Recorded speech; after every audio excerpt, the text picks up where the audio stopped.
अस्सलाम वालेकुम नाज़रीन, गुलिस्तान न्यूज़ देख रहे हैं आप। अभी तक का ताज़ा उर्दू खबरनामा लेकर आपका मेज़बान ज़ुहूर लोलाबी आपकी खिदमत में हाजिर। तफसीलात से पहले सुर्खियों पर एक नज़र।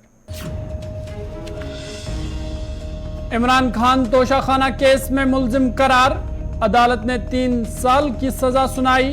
इस्लामाबाद पुलिस ने इमरान खान को ज़मान पार्क से किया गिरफ्तार।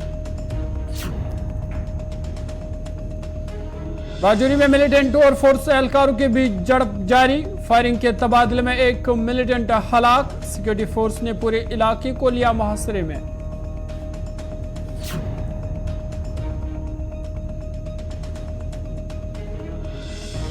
दफा 370 मनसूखी के बाद जम्मू कश्मीर में अमन हुआ कायम, आम आदमी अपनी मर्जी से जिंदगी गुजार रहा है, एलजी मनोज सिन्हा का बयान।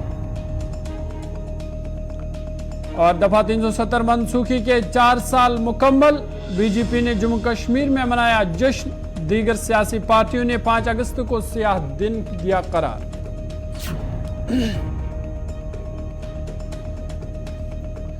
सुर्खियों के बाद खबरें तफसीलात के साथ। इस्लामाबाद की अदालत ने तोशाखाना मामले में पाकिस्तान के साबिक वज़ीर आज़म और पीटीआई चेयरमैन इमरान खान को 3 साल कैद की सजा सुनाई है।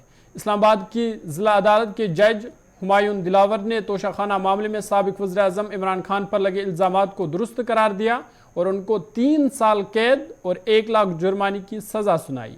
जज हुमायूं दिलावर ने इमरान खान को गलत अमल का मुर्तकिब करार दिया। वहीं पाकिस्तान इलेक्शन कमीशन ने इस सजा पर रद्द-ए-अमल देते हुए कहा कि अदालत के इस फैसले के बाद साबिक वज़ीर आज़म 5 साल तक इलेक्शन नहीं लड़ सकते। वो कानूनी तौर पर इंतखाबात के लिए 5 बरस तक नाअहल करार पाएंगे। सजा के ऐलान के बाद ही इमरान खान को लाहौर के ज़मान पार्क में वाक़ा उनके घर से गिरफ्तार कर लिया गया है। वाज़ेह है कि इससे कबल 9 मई को साबिक वज़ीर आज़म की गिरफ्तारी के बाद पाकिस्तान के मुख्तलिफ इलाकों में बड़े पैमाने पर फसादात फूट पड़े थे, जिनमें मुतअद्दिद अफराद हलाक हो गए थे। ताज़ा पेशरफ्त के बाद पाकिस्तान की सिक्योरिटी एजेंसियाँ अलर्ट पर है।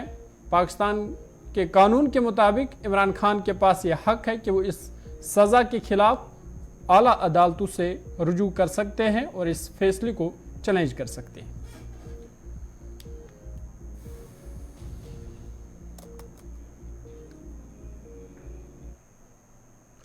आगे बढ़ते हैं। सरहदी जिला राजौरी में सिक्योरिटी फोर्स और मिलिटेंटों के माबीन झड़प शुरू हुई है, जिसमें अभी तक की मिली ताज़ा इत्तलात के मुताबिक एक मिलिटेंटों को हलाक कर दिया गया है, जबकि झड़प जारी है। इब्तिदाई मालूमात के मुताबिक सिक्योरिटी फोर्स को राजौरी के कंडी खवास इलाके में मिलिटेंटों की मौजूदगी के हवाले से एक खास इत्तला मौसूल हुई, जिसके बाद सिक्योरिटी फोर्स ने तलाश ऑपरेशन शुरू किया, जिस दौरान सिक्योरिटी फोर्स और मिलिटेंटों के दरमियान झड़प शुरू हुई और फायरिंग के नतीजे में एक मिलिटेंट को हलाक किया गया है। इधर इलाके में मजीद सिक्योरिटी फोर्स को तैनात किया गया है और तमाम दाखिली और खारजी रास्तों को बंद किया गया है। सिक्योरिटी फोर्स और मिलिटेंटों के दरमियान फायरिंग का शदीद तबादला जारी है।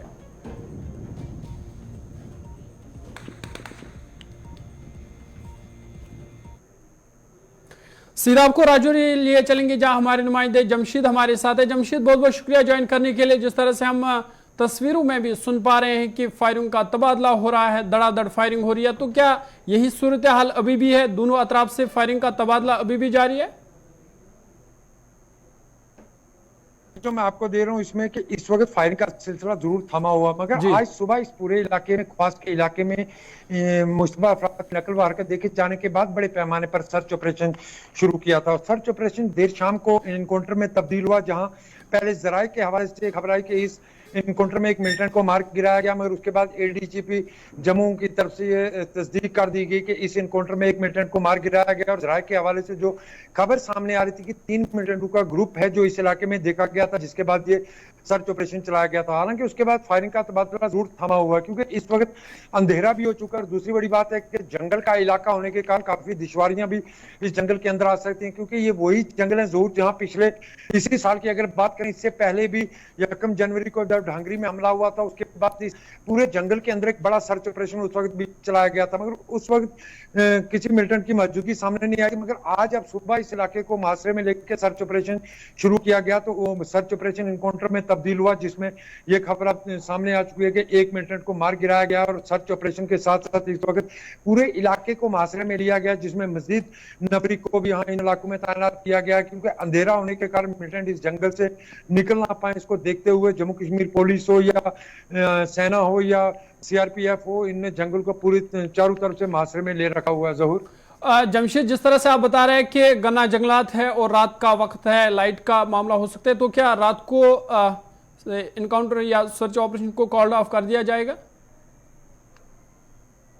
जरूर कॉल ऑफ नहीं किया जाएगा, इस इलाके को मुहासरे में जरूर लिया जाएगा, क्योंकि जिस तरह मैं बता रहा हूँ जंगल का इलाका है, यहाँ गाड़ियां भी नहीं पहुंच पाएंगी। जिस तरह देखा जाता है कि लाइटिंग का इस्तेमाल किया जाता है, मगर यहाँ वो चीजें भी देखने को नहीं मिल सकती। उसकी बड़ी वजह है कि पहाड़ी इलाका और साथ में जंगल का इलाका होने के कारण यहाँ बहुत सारी दुश्वारियां रहती हैं, जिसके चलते हम ये मान के चल सकते हैं कि रात भर इस जंगल को मुहासरे में रखा जाएगा। अगर उसके बीच भी अगर कहीं आमना सामना होता है तो तब भी दोबारा इनकाउंटर देखने को मिल सकता है। मगर इस वक्त जो हमारे पास जो खबर है उसमें यही है कि इसके बाद फायरिंग का सिलसिला जरूर हम आज रात को जिस तरह अंधेरा हो चुका है, इसके बाद इस जंगल को पूरा मुहासरे में लिया जाएगा चारों तरफ से, और सुबह हो सकता है दोबारा अगर मिलिटेंट की तलाश का अगर निकल ना पाए तो दोबारा इनकाउंटर का सिलसिला जरूर देखने को मिल सकता है, क्योंकि ये जराये के हवाले से खबर सामने आ रही है कि इस जंगल के अंदर 3 के करीब मिलिटेंट मौजूद हैं। जोहर, जमशेद, जो एक मिलिटेंट हलाक हुआ है, क्या अभी तक उसकी शिनाख्त हो पाई है कि किस तंजीम से वो वाबस्ता है?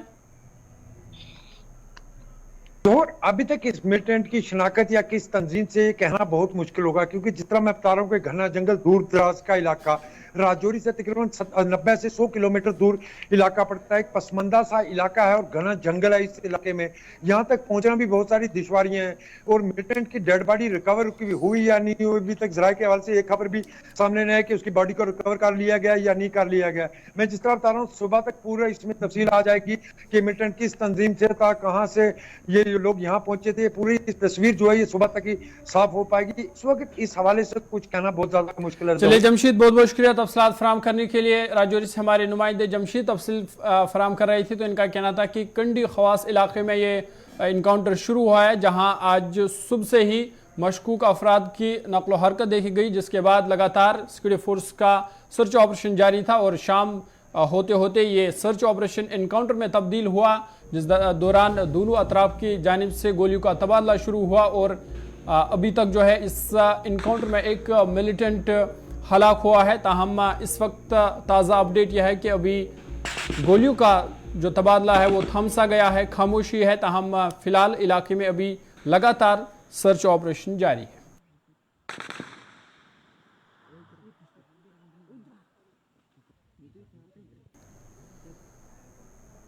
जम्मू कश्मीर के लेफ्टिनेंट गवर्नर मनोज सिन्हा का कहना है कि दफा 370 की तनसीख के बाद जम्मू कश्मीर में अमन का माहौल कायम हुआ है, और सबसे बड़ी तब्दीली यह हुई है कि अब आम आदमी अपनी मर्जी से जिंदगी जी रहा है। उन्होंने कहा कि सड़कों पर तशद्दुद खत्म हुआ है और तालीमी इदारों के बंद होने का दौर भी खत्म हुआ है, वो अब माजी का हिस्सा बन चुका है। उनका कहना था कि अरसे दराज के बाद जम्मू कश्मीर के नौजवानों के ख्वाबों को पर लग गई है। लेफ्टिनेंट गवर्नर ने इन बातों का इजहार SKICC में मुनक़दा एक तकरीब के बाद किया। उन्होंने कहा कि कश्मीर के लोग अंधेरा होते ही घरों को चले जाते थे, लेकिन आज रात देर गए तक पोलियो व्यू मार्केट खुला रहता है।